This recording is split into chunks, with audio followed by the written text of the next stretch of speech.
Today's game is Forza Horizon, the first open-world racing game in this iconic, historically Xbox exclusive racing franchise, at least until recently. We're going to take a super quick look at my physical copy, and then we'll get right into some gameplay.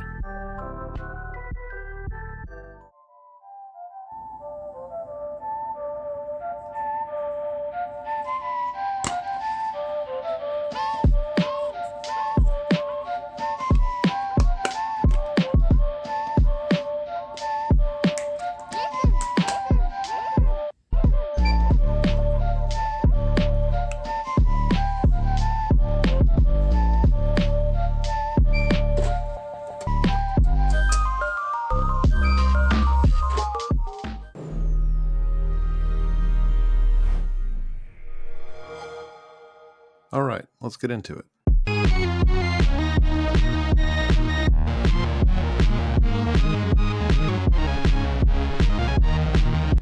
This is many people's favorite Forza Horizon game, and it's really not hard to see why. The setting of our adventure is a fictional music and racing event called the Horizon Festival, go figure, and they fully embraced the established racing media themes of hot girls, fast cars, and hype music, then steeped the whole thing in traditional car culture. It's such a fun idea. And taking the more traditional racing sim approach from its roots, and hybridizing that with the arcade style of the Need for Speed franchise, you end up with something wholly unique. It has the backbone of the solid Forza racing formula, yet some of the flavor of the Need for Speed series, albeit with a much more refined texture, if you will. If you like nostalgic content, consider subscribing. I've set a personal goal to try and reach 1,000 subscribers, and any help is appreciated. Forza Horizon released deep in the Xbox 360's lifecycle, releasing in 2012, just a year before the Xbox One, and it was developed by Playground Games, a fledgling studio, albeit comprised of experienced and talented individuals, that came together and received a cash injection from Microsoft to make a spin-off game from the already popular Forza Motorsports series. This was the studio's first game, and they were clearly having a lot of fun here. This is a good-looking game. Probably one of the best on the console, realistically. The character models aren't perfect, and the real-world cutscenes aren't super high quality, but who cares about that when the car's got this much love? Vehicles not only look sharp and super detailed, but the visual presentation of the Colorado mountains and countryside as you're racing through them at insane speeds is just awesome. There's a very real sense of speed here that is conveyed beautifully to the player, and the environment is detailed enough to remain captivating while you're blurring it at high speeds, without being so encumbered with detail that it tanks performance. They found the perfect balance graphically, in my opinion, and I have to imagine the car enthusiasts in the audience were also pleased. Whether or not it's to your taste, there's no denying that pulsing electronic rhythms pair well with intense car racing. This game was released the same year that Skrillex released the song Bangarang, an era where the emo aesthetic had just peaked, the rave music and nightcore scene was alive and well, and dubstep was making its somewhat abrasive, but undeniably explosive introduction. Personally, I find this whole vibe to be a lot of fun, and a nostalgic time portal back to the early 2010s. But enough about the music, we need to talk about the cars.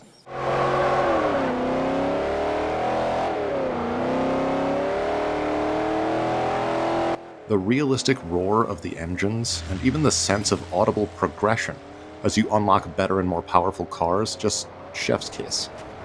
In so many other racing games I grew up with, cars often sounded kind of, buzzy, whiny. You got some tonal shifts in sync with the gear shifting, of course, but it lacked punch and depth. This is a much more pronounced, full auditory experience, and it has the guttural punch you'd hope for from your muscle cars. This, coupled with the graphical presentation, doubles that immersion and the sense of speed.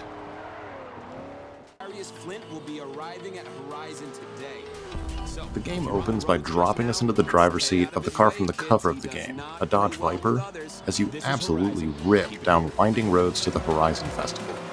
It's an awesome first experience, and a nice taste of what's to come down the line, before they hit us with a psych, here's your beginner car, and we race again in a much less impressive machine. This contrast, though, sets that stage for us to want an upgrade ASAP. And that's perfect, because it's not even 10 minutes later before the game shows us a challenge race against an airplane. But we'll be competing in a sick Ford Mustang that we get to keep if we win, and you better believe we did. And that's essentially the game loop. You travel around the map completing challenges, racing random drivers you find on the road, and participating in scheduled events to earn points and occasionally unlock new cars. That feeling of traversing this sprawling map in your cars, wind whipping and the pavement folding behind you as you scream towards your next objective, the anticipation of your next prize car beckoning to you, that's a lot of fun.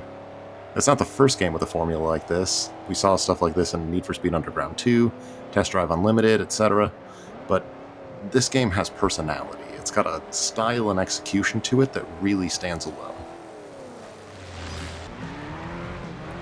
Horizon utilized the same physics as Forza Motorsport 4, which had just come out in October the year prior, and was developed by Turn 10, Forza's main team.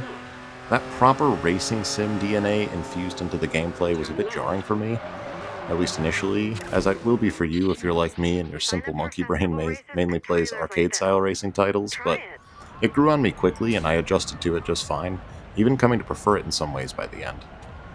Those big arcade-style racing titles like your Midnight Clubs and Need for Speeds are certainly fun, but I saw the handling in those games described once as your car feeling like an object rotating on a post, and that really came back to me here.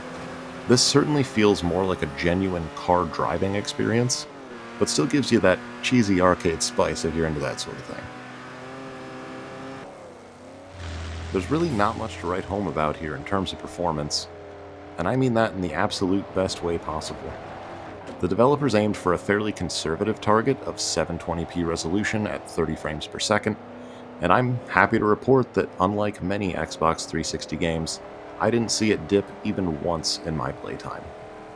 Now, it could be that in more demanding races with a bunch of cars, perhaps at night with a bunch of volumetric lighting and shadows to calculate, that we see some sort of dips, but frankly, based on my experience and the reports that I've read on this game, it stays rock solid.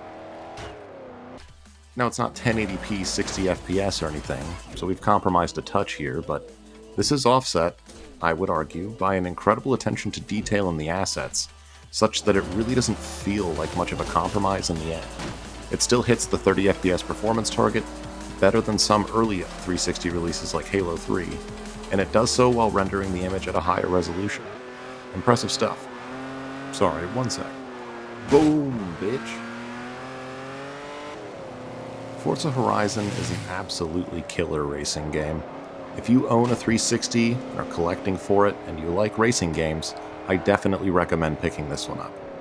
If the Forza name put you off of it at first glance, and you're more of a Need for Speed kind of person, try it out, as I think the developer hit that sweet spot that makes it an easy transition for arcade lovers and those not acquainted with the more traditional racing sims. I know it was for me. And if you do like nostalgic content, please consider subscribing to the channel, because there's more to come. Thanks.